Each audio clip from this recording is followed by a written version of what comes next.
Mikel Arteta has now signed officially 30 players as an Arsenal manager, as well as spent over 700 million. So I thought in today's video, let's go through every single one of these signings and rank them best to worst. So the way how it's going to work, guys, we're going to be using a traditional tier list. We're going to have 5 different categories. The first one will be the class tier. The second one will be good. The third one needs time. So these are the players who still early stages of them, and we still not seen enough of them to really judge them. The fourth will be not great, and the fifth will be awful. How I'm basing this off, guys, is number 1, the price of the signing. Number 2, has the signing exceed expectations as an Arsenal player? And number 3, how much impact the signing has had. I'm always going to be breaking up into different categories as we go along. So I'm going to start with maybe the new signings, then move to the loan players, then move to free transfers, then maybe the highest transfers as we go along. So I hope that all makes sense, guys. If you enjoyed this video, make sure you do leave a like. Leave your comments down below. Of course, this is just my opinion. Please, you can disagree with it, but let me know your thoughts down below, guys. And let's go. I think we should start with, guys, Arteta's highest ever paid transfers.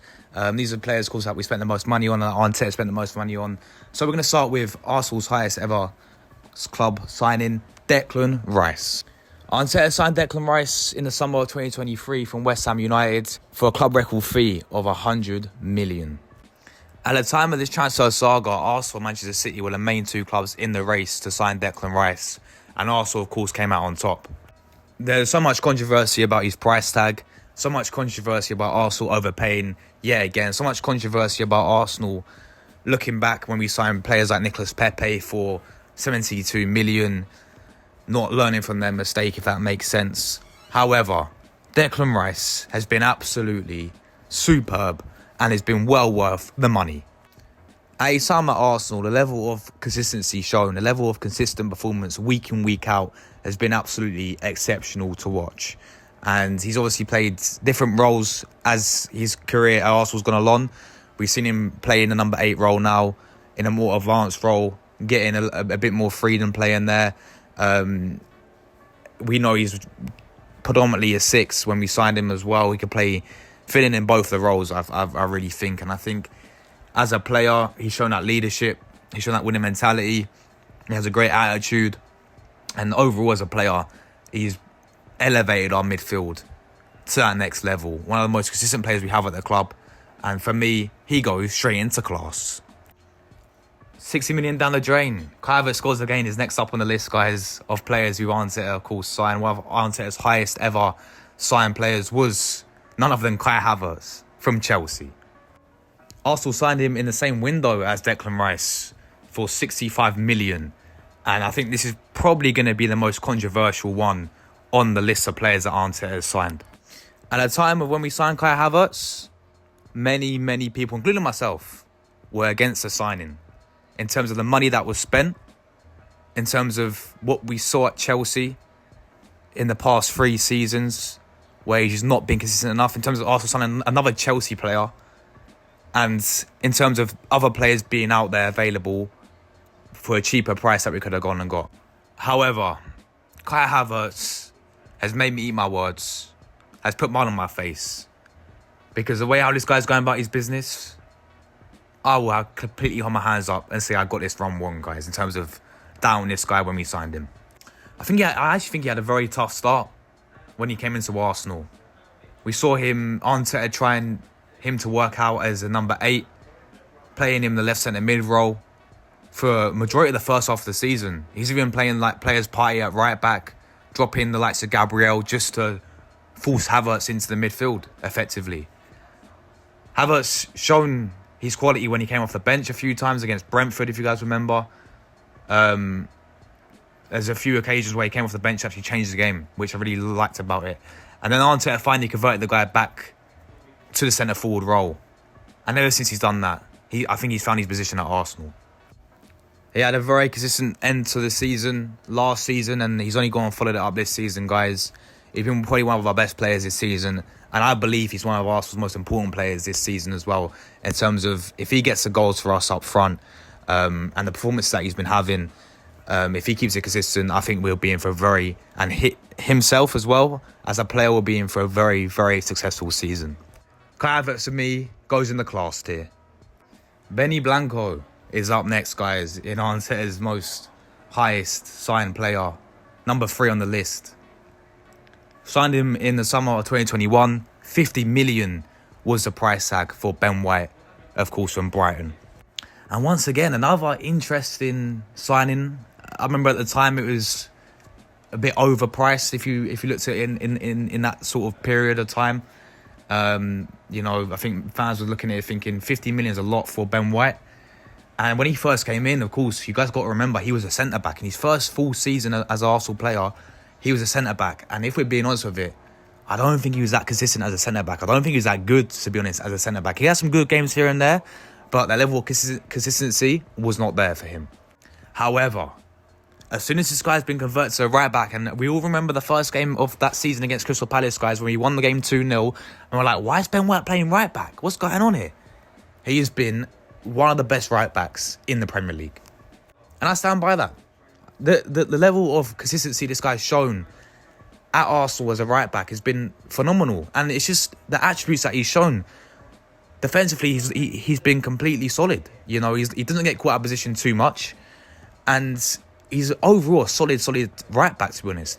Going forward as well, that's the main thing I see with this guy as well. Going forward, he's so influential to the way how he play because he can overlap.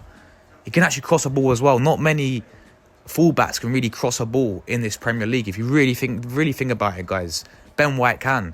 The guy has a fantastic cross on him. He can overlap. He helps Saka down on that right-hand side as well. And overall, again, he's a bit of a shithouse, which you want in your team, guys. Yeah, he's got a bit of aggression about him, which you want in your team. So for me, Ben White once again has been brilliant, especially as moving to the right back. For me, he goes into class. Arsenal's most fourth expensive signing was Gabriel Jesus, of course, from Manchester City in the summer of 2022 for 52 million euros. At the time, we thought we found another top striker, guys. With obviously Arteta working with him in the past at Manchester City. But the start of the season he had when he first came in, the pre-season he had in that season, and just that start in general, that first run of games, the guy looked so sharp. And we was thinking, wow, what a player we got on our hands. But then he got injured. And throughout that whole entire season, for the rest of that season, he was very, very injury prone. He went to the World Cup. He got the injury to do with his knee, of course. And he's not been the same player since that injury, guys. And as his Arsenal career has gone on, he's been that injury prone player. Even this season, guys, he came back this pre-season. He looked decent. And now, once again, he's injured. And this is the thing that's going to let him down. And will let him down at Arsenal is the injuries now. And with Kai Havertz performing so well in that position, it's going to be so hard for this guy to come back into his Arsenal side. Yes, he had some good moments in his start of his Arsenal career. But, and even last season, you watch him in the Champions League. And in the Champions League games, he's on fire for us, wasn't he? Especially in the group stages. But I can't put him in class. I can't put him in these time because he's had enough time. I'm going to have to put him in goods. But again, it's for me, he's very close and going not great, guys. And I'm just being real with it right now because the injuries have really let this guy down. But for now, I'm going to put him in good.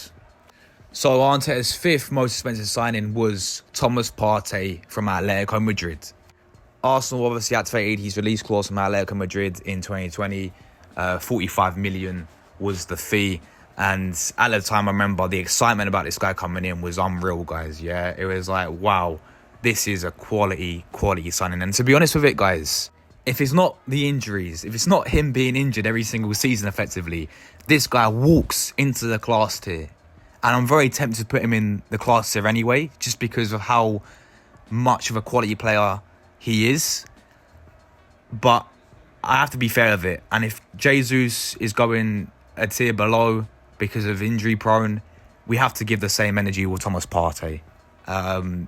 Just feels like every single season the guy picks up an injury which really lets himself down.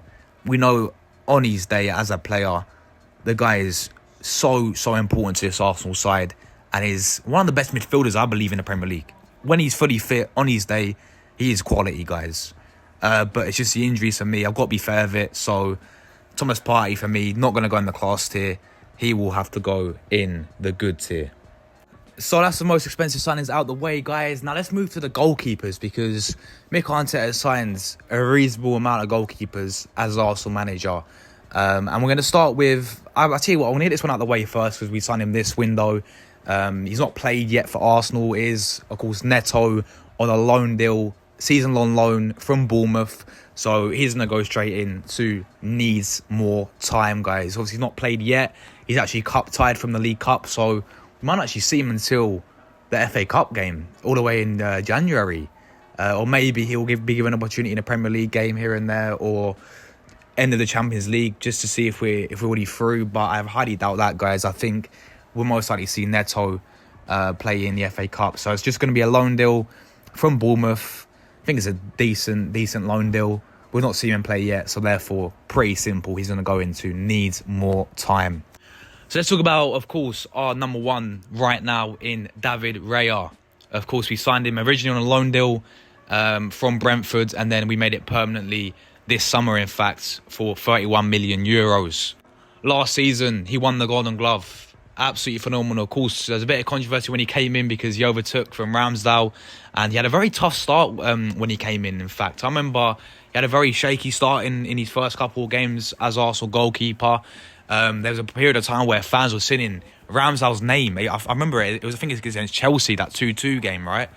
They're singing Ramsdale's name while he's playing in goal. So he had a very, very tough start. But after that, guys, he won the Golden Glove. And you look at him this season as well. He's been absolutely phenomenal. He's been probably one of our best players this season. The amount of saves that he's had to make as well. I think this has been a class signing. For me, David Raya, yeah, clean sheet. He got the most clean sheets last season. Got the Golden Glove last season, and this season he's continued this amazing form. He saved us in quite a few games as well. David Raya for me has been a class signing. So the next one we'll be talking about, guys, is Aaron Ramsdale. Of course, we know how it ended with him. Now, when we first signed him as well, it's kind of one of those signings. He took over from Leno as well, if you guys remember. But we signed him from Sheffield United for 28 million euros. That was, guys. And it's kind of, it's again a bit of an interesting signing, because at the time Ramsdale he got relegated with Sheffield United, he got relegated with Bournemouth, he got relegated, I think, with Cheltenham. I think at every single club he's been at, he's relegated. So we're looking at it thinking, wow, Ramsdale, okay. But he came in, and in his first season, he's absolutely superb for Arsenal. We was like, wow, he's proved us wrong there. But then towards the end, obviously, we brought in another new goalkeeper in Raya, as we know. I just spoke about, overtook him, what he did with Leno effectively. And towards the end, even when he got his chance, he didn't take his chance when Raya was suspended against Brentford. He made a mistake, didn't he, as well? I think for the benefit for him, he had to move on. So I don't think he's been a class signing at all, if I'm being honest. He's had some great moments at Arsenal. So I don't think I'm going to put him in good. I think that's fair to put Ramsdale in good for me. The next goalkeeper we'll talk about is Matt Turner. We signed Matt Turner from New England over there in the MLS, American goalkeeper, in the summer of 2022 for 5 million euros. That is, guys, 5 million euros. Now, he came in, he played a few European matches. He played obviously a few cup matches. He looked good in parts, if I remember, but let's be real with it. It's never going to work out of him at all, guys, was it? He's never going to ever challenge. At the time, I think it's Ramsdale in goal. He's actually never even going to challenge Ramsdale to be the number one. He's never going to make number one at Arsenal. Obviously, now he went to Nottingham Forest. We sold him eventually. I wouldn't say he's awful, but I'm going to put him in not great. I think not great for me, because he looks all right in parts, guys, but let's just be real with it. He weren't that great. He's never going to make it Arsenal, so not great for me, for Matt Turner. So the next goalkeeper I'm going to talk about is one where you guys may even forget he even played with Arsenal, because it was a loan deal in the season 2021. And it was, as I said, on the season, we signed him in January for the rest of the season. And it is Matt Ryan, guys. Who remember when we signed Matt Ryan on a loan deal from Brighton? Another goalkeeper there. And you know what, right? In his first two, I think it was against Aston Villa he played. And we lost the game 1-0, but I remember he played so well in the game. I was thinking, when he left in the summer, I was like, I mean, really? I mean, what's the point of that? I mean, he played barely any games, guys, so it's pretty hard for me to judge him. I can't put him in good because of limited games that he played. He wasn't awful, so I'm going to have to put him in the same tier as Matt Turner, really. I don't think... Not great sounds harsh, but again, I can't put him any higher or lower than that, guys, because he played a handful of games. He looked decent. I think it was just one of those signings just to add a bit of squads, just add another goalkeeper in for the sake of it, really. I think overall as a goalkeeper, he's always been a good goalkeeper, but it was like the short period of time that we had him, the short amount of games that he played with Arsenal, there's no point of him putting him good because he played barely any games. I can't put him in awful, so I think not great. But I do remember the game where he first came against Villa and he played really, really well. So he's at Arsenal for around 6 months. And then he just went back to Brighton, I think, after that. And I don't know where he is now. But yeah, for me, he's got to go into the not great category. And of course, last but least, I should say, because this guy will be in the awful category, guys, is Alex Runarsson. Alex Runarsson, we signed... I can't remember where we signed him from. All I remember, was it that French team? Dijon? Yeah, I think in Ligue 1. We signed him for €2 million in 2020. From, of course, Icelandic goalkeeper from Iceland. And yeah, we signed him. We didn't know anything about the guy. He came in, and let's just be real, guys. Real talk. He was absolutely awful. Right? Even in the Europa League games, he looked shaky against teams like Dundalk. With all due respect to Dundalk, he was looking shaky in those types of games. And then I think we remember the big game in the quarterfinals of the League Cup against Man City. Butterfingers. I mean, and then we called him Butterson, if you guys remember that. Just an awful signing. It is what it is, man. I'm just being real with it. He was awful, and he goes into awful tier there. Awful signing. I'm going to move to all the defenders now that Arteta has signed as, of course, Arsenal manager. We're going to start with our new signing, guys, that we signed this summer in Riccardo Calaflori from Bologna. 45 million euros, of course. And straight away, I'm going to have to put him in needs more time. As simple as that, really. I think, when we signed him, very happy with the signing. He could play left back, centre back. Watched him for Bologna last season in a handful of games. Watched him in the Euros. It's sort of his Arsenal. Of course, he scored that fantastic goal against Man City. But let's just be honest, we can't judge him just yet. He's only played a handful of games as Arsenal, as an Arsenal player. So simple as that, he's going to go into needs more time. Another player for me that has to go in needs more time was actually a player who we signed last summer, Jurriën Timber. Timber we signed 40 million euros from Ajax. Another good signing in terms of when we first brought him in. But then you got the ACL injury, guys, and that kept him out. And he actually feels like a new signing this summer, doesn't he, guys? The way how he's came back. And by the way, he's looked fantastic. He's looked brilliant. But again, I still think it's a little bit early to judge the guy because he's not played enough for me to put him in class just yet. But at the moment, he's looking brilliant. Let's wait till the end of the season and then I can make that judgment. But for me, Timber will also have to go into needs more time. So the next player we're talking about is Alexander Zinchenko, 35 million euros, of course, from Man City. Another player who Arteta signed, who he worked with in the past. And you know what? In his first season, thought, he did decent with Arsenal. Well, I say in his first half of the season. Well, you know what it is with Zinchenko, guys, yeah? We played him as a left back. I think he brings a lot in terms of Arteta's system. He's a very key player in the way how we play in terms of going forwards, in terms of how he inverts, as we know that's a big thing with him and Arteta. But he's not going in class for me. He's not going in good for me. He's not going in needs time. For me, he's going in not great because I'm sorry, guys. No, I'm sorry, people. We've signed him as a left back, right? We know, and this is where I feel a little bit sorry for him because I don't think he's a left back. There's a reason why he plays in the midfield for his country, Ukraine, because guess what? Believe it or not, guys, he's a midfielder. Yeah, but this guy has cost us on a number of occasions at the left back defensively. And that's the biggest thing with him. Defensively, the guy is very, very poor. Always out of position, always getting done up defensively. Going forward, he's brilliant, yeah? And I'm not going to take that anything away from him. Technically, he's brilliant. playing out for in terms of the way how he play, he's brilliant, yeah. But when it comes to defensively, when that's your job as a left back, is to defend, guys. You got to defend, man.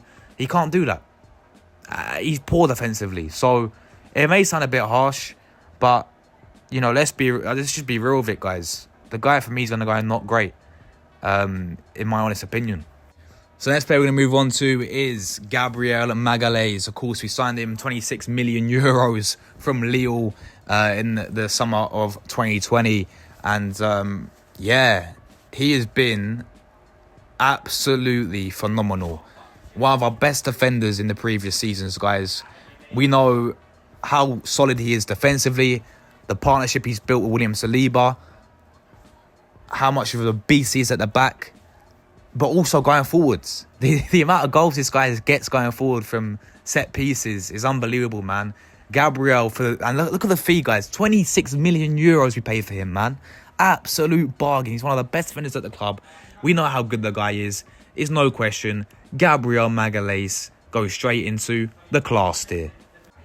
Next up, guys, we're going to talk about Jakob Kiwior. Of course, we signed him 19 million euros in the summer of January 2023, wasn't it? It was a January transfer signing. We signed him from Spezia Calcio over there in Italy, and yeah, I mean, he came in, not a lot of people knew anything about the guy. We signed him as a centre back, but he played a very good role as a left back last season. I thought he did really well as a left back, but there's only a few occasions. I remember against PSV when he's up against Bakayoko, against Sane when we played Bayern Munich, he got a bit caught out.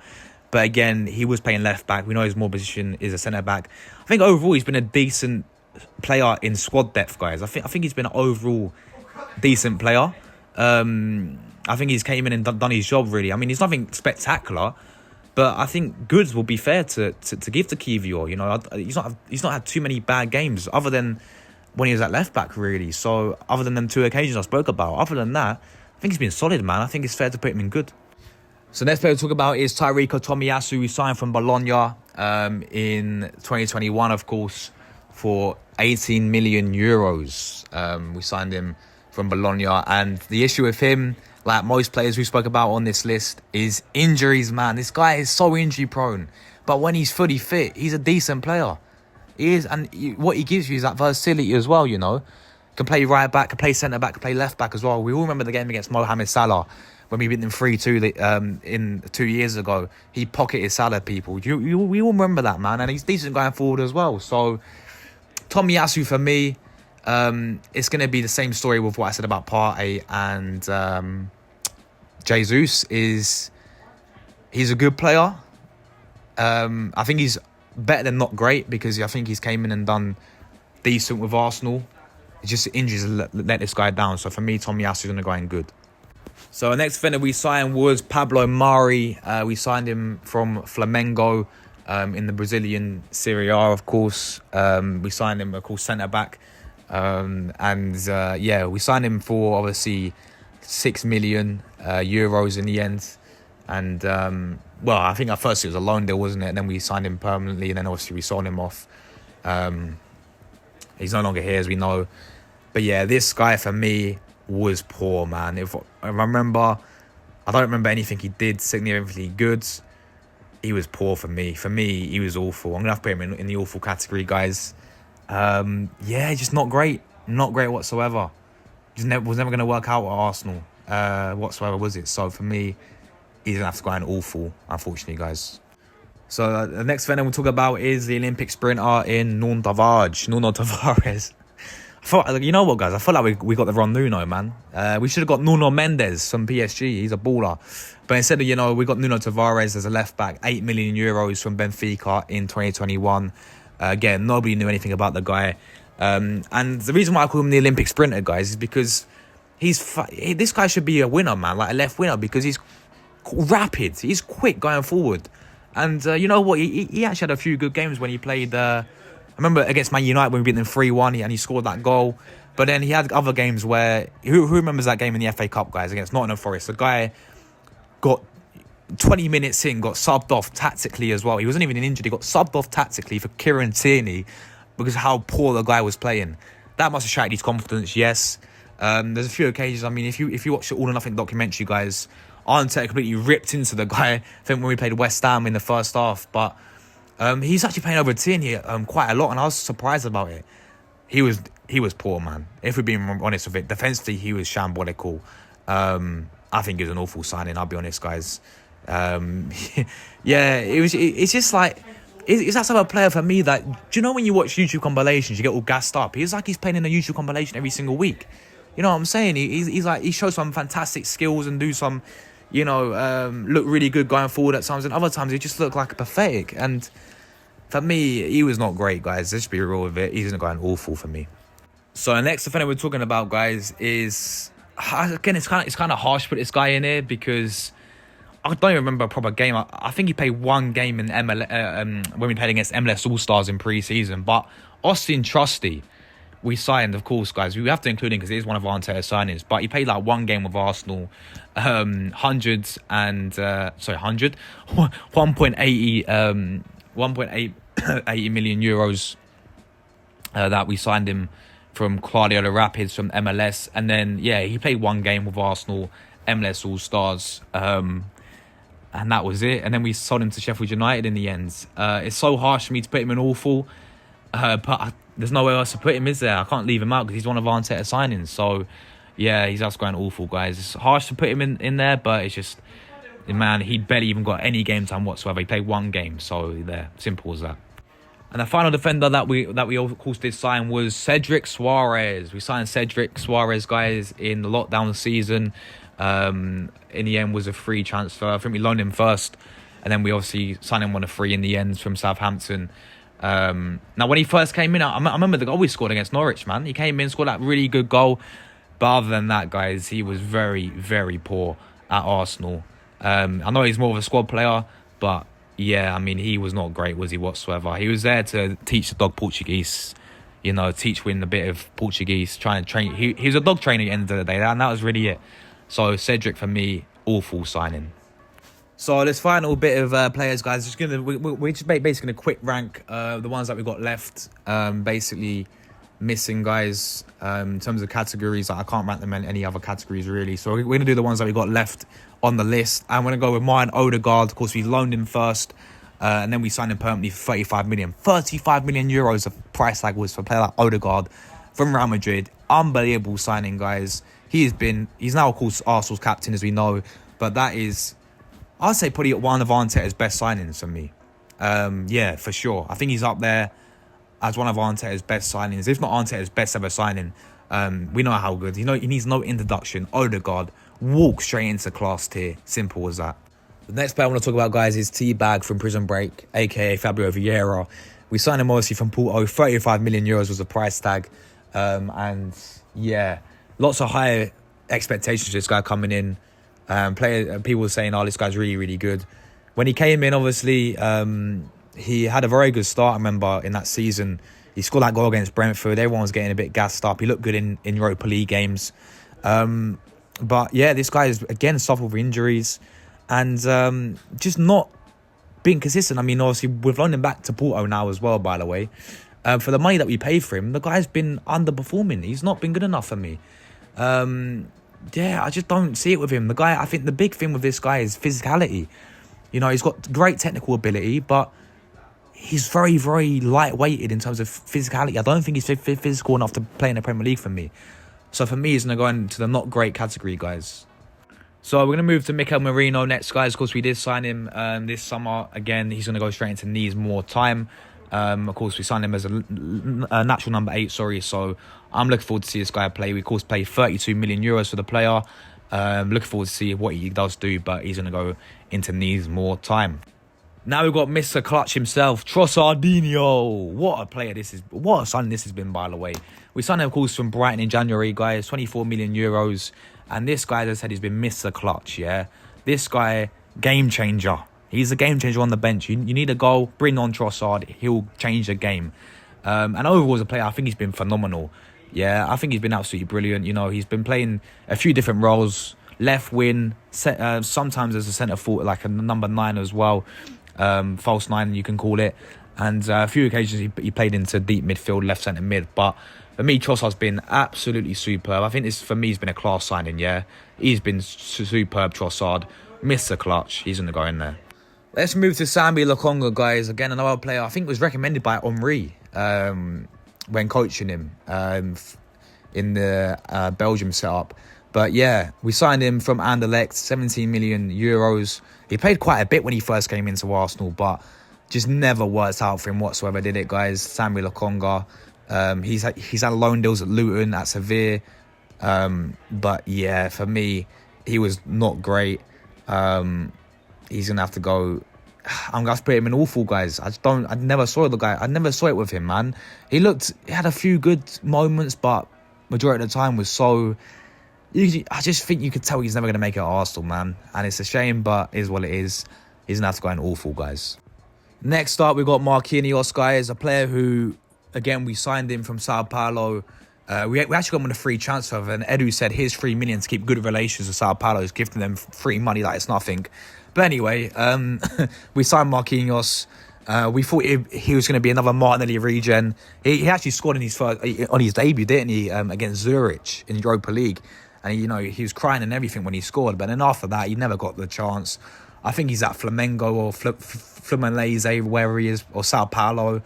I don't know. I know he's gone back to Brazil. But yeah, for me, he was not great whatsoever. He's going to go in awful. Unfortunately, it is what it is for him. And the final two players, guys, obviously, they're all Chelsea. They're all ex-Chelsea players. We're going to start with Willian. Who remembers Willian, guys? Oh, my days. We signed him on a free transfer. And let's just say he was absolutely atrocious. I don't know what we was thinking there. That one we got completely wrong. Yes, it was a free transfer, but it was, when he came in, he was absolutely shocking. And he's going to go straight into awful there for me. Raheem Sterling, I'm going to quickly put in, of course, needs more time. We signed him on a loan deal this summer to give a bit of... he can play, of course, all front three. Of course, player who Arteta has worked with at Manchester City. Again, this guy needs a bit more time for us to judge him. Last but not least on the list is Jorginho. Jorginho, we signed again from Chelsea. Another Chelsea player that we signed in the January window. And at that time, I was thinking... It's a bit underwhelming because we were trying to get Caicedo, wasn't we? But Jorginho, I think, has been really good. I think for the money that we paid for him, I think he's been really good at Arsenal. I think we paid 11.3 million for him that's euros, guys, from Chelsea. And I think he's came in, I think he's done really well. He had that period last season where he came in and when we had no Thomas Partey and he played alongside Declan Rice and they had a very, very good partnership. You remember the games against Liverpool, Newcastle. I think he's been really... other than that Tottenham game where he gave away that mistake, other than that game, I don't think he's been a class signing, but he's definitely going to go in the goods. I've been really impressed with him. I think he's been a decent signing for Arsenal. So, there we have it, guys. That is my Arsenal Arteta tier list of all the signings. Let me know your guys' thoughts about that. If you disagree with some, please let me know your thoughts down below. Thanks for watching. I'll see you guys in my next one.